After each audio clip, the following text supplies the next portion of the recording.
శౌచము కలుగుతుంది. నీటితో తడిసినటువంటి జుట్టు చాలామందికి ఉంటుంది. అటువంటి జుట్టు ఏముందండి, తలస్నానం చేస్తే జుట్టు తడవదు. కాబట్టి అది కాదు అక్కడ.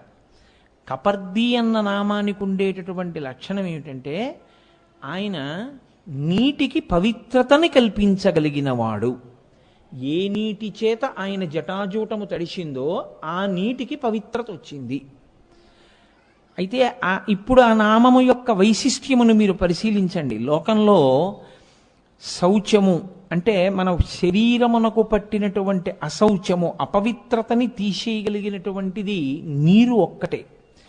అగ్నికి అలా పవిత్రత చేకూర్చగలిగిన లక్షణమున్న అగ్ని చేత సంపర్కమును పొందలేం మనం. అగ్ని చేత సంపర్కాన్ని పొందితే శరీరము దగ్ధమైపోతుంది. కాబట్టి అది ఒక్క అంత్యేష్టి సంస్కారమునందు మాత్రమే. అన్యథా ఇంకోలా జరిగినా అది ప్రమాదమే అవుతుంది తప్ప